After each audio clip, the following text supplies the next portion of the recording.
자, 여러분 오늘도 소식들로 바로 뛰어 들어가 보도록 하겠습니다. 달러 인덱스 지수 오늘 좀 상승했죠. 거의 93포인트에 달해가고 있는 강세를 보여주고 있는 달러. 그 다음으로 이어서 이 전염병 악화에 대한 우려 때문에 미국 증시가 후들어 맞았습니다. 특히 항공주 같은 경우는 크게 떨어졌다고 하는데요. 미국 증시 일제히 하락세를 보여주고 있고, 비트코인은 어제 결국 32,000달러 위로 올라가지 못한 채로 주봉 마감을 하고 말았습니다. 지금 가격대는 3792달러까지 떨어지는 상황.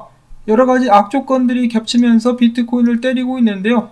골치가 아프죠. 누가 비트코인에게 타이레놀이라도 좀 전해주면 좋겠다라는 생각마저 듭니다. 30,000달러 지지선이 점점 위태위태해져 가고 있는 비트코인.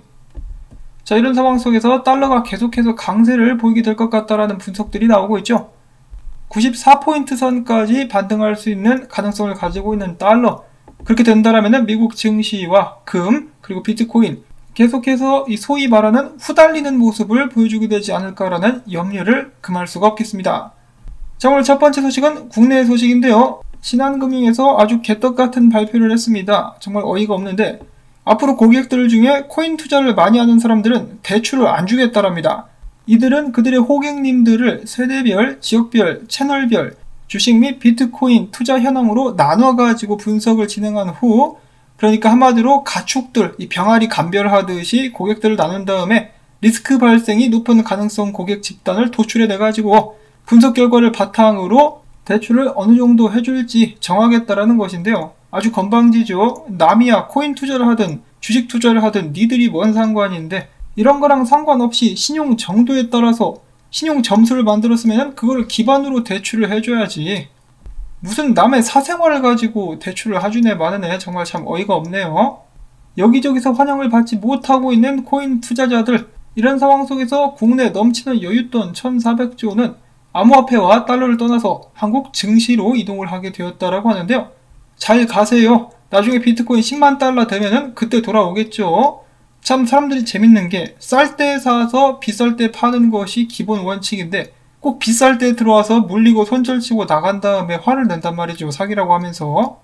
비트코인 바닥이 어느 정도가 될지는 모르겠지만 떨어지게 된다라면은 그때 사야죠. 비쌀 때 들어오는 게 아니라. 이 반대로 하는 사람들이 굉장히 많구나라는 생각이 듭니다.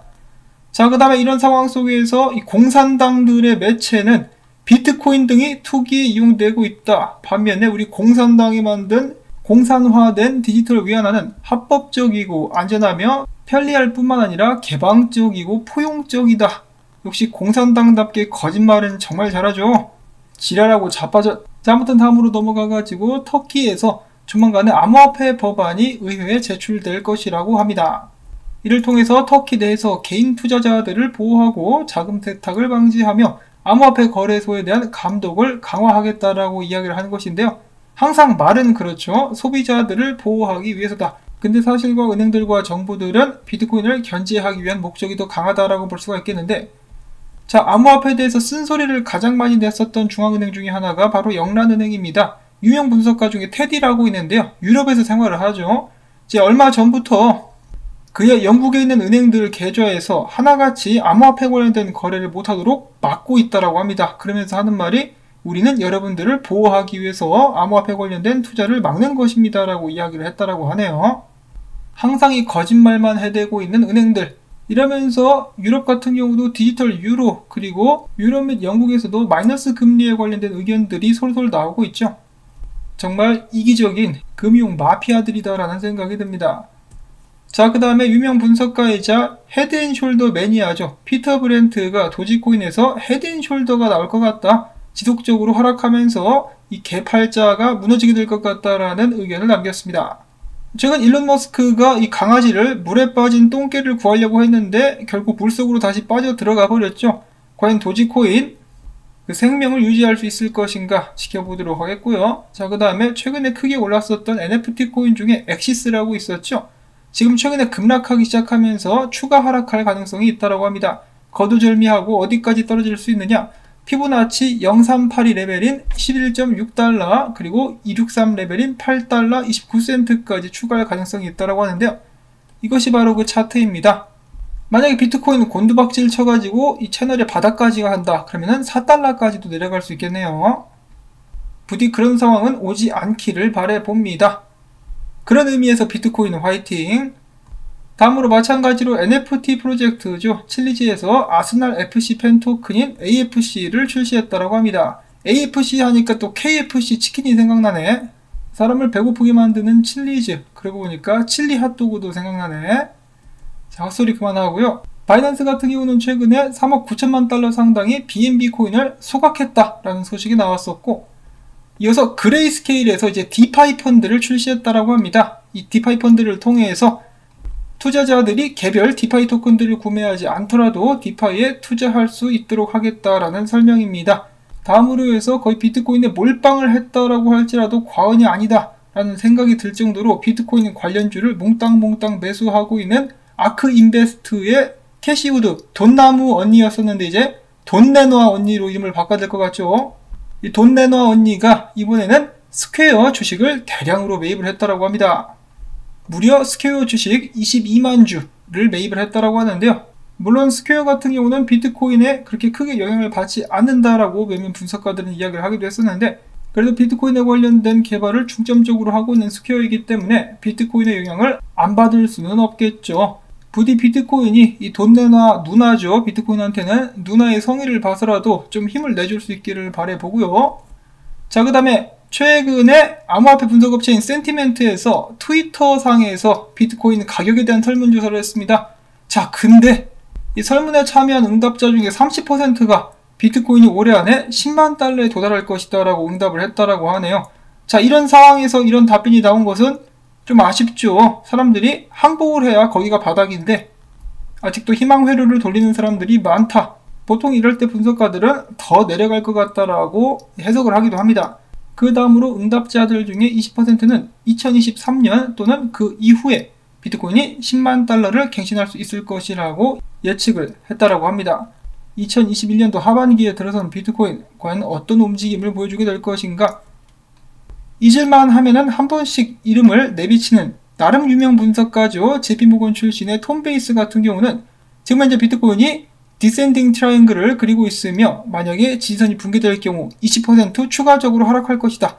그 다음에 반등해가지고 올해 안에 신고가를 갱신할 것, 그러니까 6만 달러 위까지 가게 될 것이다 라는 분석을 남겼다라고 합니다.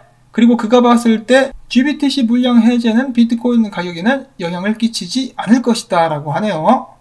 자, 이런 상황 속에서 좀 암울한 지표가 나왔습니다. 거래소들로 비트코인이 많이 유입되고 있다고 하는데요. 크립토 퀀트에 의하면은 최근에 약 28,700개의 비트코인이 거래소들로 기어들어오면서 비트코인의 거래소 유입량 5개월 이래 최고 수치를 기록했다라고 합니다. 그리고 그 중에 많은 양이 코인베이스로 유입됐다라고 하는데요. 물론 그 중에 일부는 코인베이스 내부에서 이동이기도 했었으나 그 외의 것은 거래소로 흘러들어온 것이 맞다라고 합니다. 지금 보시면은 비트코인 거래소들 유입량인데요. 갑자기 솟아올랐죠. 이렇게 거래소로 많은 양의 비트코인이 흘러 들어간다는 것은 비트코인 매도로 해석이 종종 되기 때문에 비트코인의 하락세가 하방 압력이 더욱더 강해지는 것은 아니냐며 많은 분석가들은 우려를 하고 있습니다. 한편 비트코인 해시레이트 같은 경우는 계속해서 상승을 해주고 있습니다.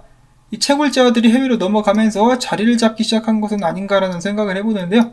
다시 이전 고점 근처까지 힘차게 도약할 수 있기를 바라봅니다. 자, 그리고 어제 비트코인 주봉 마감이 많은 분석가들을 실망시켰습니다. 그러면서 이런 기사도 나왔었는데요. 이 조란콜이라는 유명 분석가가 있습니다. 저도 이 사람의 분석을 몇 번 공유를 해드린 적이 있었는데 어제 주봉 마감 이후에 가지고 있는 암호화폐들 포지션을 전부 다 정리를 했다라고 하네요. 참고로 이 분석가도 비트코인이 2만 달러까지 떨어지게 될 것이다 라고 보고 있는 분석가 중에 한 명입니다. 대략적으로 17,000달러, 8,000달러에서 2만 달러 사이를 바닥으로 보고 있는 조란콜 분석가였었고요. 자, 그 다음에 렉트 캐피탈, 그동안에 계속해서 희망의 끈을 꽉 부여잡았었으나 결국 비트코인이 어제 32,000달러 아래서 주봉 마감을 하게 되면서 결국 28,000달러에서 3만 달러 사이의 지지선까지 비트코인이 내려오게 될 가능성이 높아졌다라고 이야기를 하고 있습니다. 그리고 만약에 비트코인 지지선인 28,000에서 9,000달러가 뚫리게 된다. 그러면은 이 얼마 전에 나와서 시끌시끌했었던 비트코인 데드크로스가 있었죠. 그 데드크로스가 완전히 확정되는 순간이 될 것이다 라고 이야기를 합니다. 그 말인즉슨 데드크로스 확정 후에 비트코인이 더 크게 하락하게 되지 않을까라고 예측을 해볼 수가 있겠는데 굉장히 좀 간담이 서늘합니다. 한편 이런 상황을 보면서 스노습을 짓고 있는 플랜 B, 지금부터 튀어오르거나 작살나거나 둘 중에 하나다. 그것이 문제로다라고 이야기를 하고 있습니다. 자, 과연 비트코인은 지금부터 떨어져 버릴 것인가? 아니면 스톡 투 플로우 모델을 지지하면서 올라가게 될 것인가? 운명의 갈림길에 놓인 스톡 투 플로우, 부디 내려가더라도 금방 튀어오를 수 있기를 바라봅니다.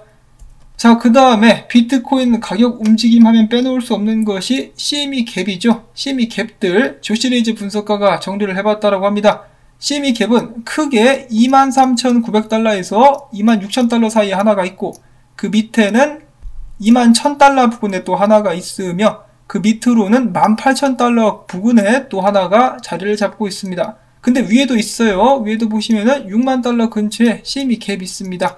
그 다음에 밑으로는 여기도 하나가 있죠. 지금 4만 달러 구간에 하나가 있기 때문에 내려가더라도 빨리 튀어 올라가지고 위에도 매꾸로 와주면 좋겠다라는 희망을 가져봅니다. 다음으로는 바에서 비트코인 라이트닝 네트워크를 활용해서 칵테일 가격을 결제하는 그런 영상이 또 공개가 되었는데요. And I can scan this.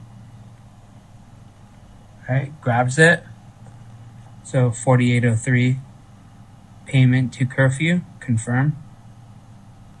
자, 굉장히 빠르죠? Boom. We got the lightning payment. 자, 비트코인의 실제 사용 능력 계속해서 발전해 나갈 수 있기를 바라보고요. 그 다음에 어떤 놈이 이런 짓을 또 했네요. 벽에다가 스프레이 페인트로 사토시는 살아있다라고 써놨죠. 자, 사토시는 지금 어디에서 무엇을 하고 있을까요? 사토시와 그의 소유의 비트코인들은 개인적으로는 영원히 이 미스테리 속에 묻혀 있기를 바랍니다. 오늘 정리를 해본 이 소식들 여러분들께 부디 도움이 됐기를 바라고, 오늘은 토마토밭의 KFC 닭다리 던지기 광고 영상 시청을 통해서 채널 지원 꼭 부탁을 드립니다. 자, 그러면 저는 다음에 새로운 소식 가지고 인사를 드릴게요. 안녕히 계십시오.